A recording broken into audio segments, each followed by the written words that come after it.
Hi friends, Vinayagar Chaturthi எங்கள் வீட்டில் நாங்கள் எப்படி சாமி கும்பிட்டு தான் பார்க்க போகிறோம். நைட்டே வாசல்லாம் வலிச்சு விட்டு காலையில் எழுந்திரிச்சு கோலம் போட்டுட்டு குளிச்சுட்டு வந்து சரி சாமிக்கு ஃபஸ்ட்டு கொலக்கட்டை ரெடி பண்ணிடலான்னு சொல்லி மாவெல்லாம் பிசைஞ்சு பூர்ணம்லாம் ரெடி பண்ணி வச்சாச்சு. இப்போ பார்த்தீங்கன்னா நான் அச்சில் தான் கொலக்கட்டை செய்ய போகிறேன். எப்போவுமே நான் அப்படி தான் செய்வேன்.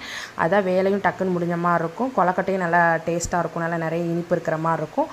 நீங்கள் அச்சில் கொலக்கட்டை பண்ணுறப்போ கண்டிப்பாக இந்த மாதிரி ஆயில் நல்லா சேர்த்துட்டு அந்த மாதிரி கொலக்கட்டை பண்ணி பாருங்கள். அப்படியே கொலக்கட்டை உடையாமல் நல்லா சேஃபாக வரும். இங்கே பாருங்கள், நான் அப்படி தான் பண்ணியிருக்கிறேன். அப்புறம் பார்த்திங்கன்னா மீதி கொஞ்சம் பூர்ணம் இருந்துச்சு. சரி அதில் நம்ம சத்துமாவு மிக்ஸ் பண்ணி அதை ஒரு கொலக்கட்டை ரெடி பண்ணியாச்சு.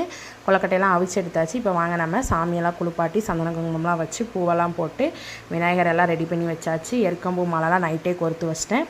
காலையில் சாமிக்கு எடுத்து போட்டாச்சு. அப்புறம் இங்கே விளக்கெல்லாம் ரெடி பண்ணி வச்சிட்டோம். குட்டி விநாயகர் அவருக்கு தனியாக குட்டியாக ஒரு எருக்கம்பூ மாலையெல்லாம் கொடுத்து வச்சுருந்தேன். எல்லாம் ரெடி பண்ணி எடுத்து வச்சுட்டு சாமியெல்லாம் எடுத்து வச்சு சாமிக்கு படையெல்லாம் போட்டாச்சு. அவல் பொரிக்கடலை, வாழைப்பழம், வெத்தலை பாக்கு, கொலக்கட்டையெல்லாம் எடுத்து வச்சு சாமிக்கு விளக்கேற்றி நாங்கள் சாமி கும்பிட்டாச்சு. எங்கள் வீட்டில் நாங்கள் விநாயகர் சதுர்த்தி இப்படி தான் கொண்டாடினோம். உங்களுக்கு இந்த வீடியோ பிடிச்சிருந்தா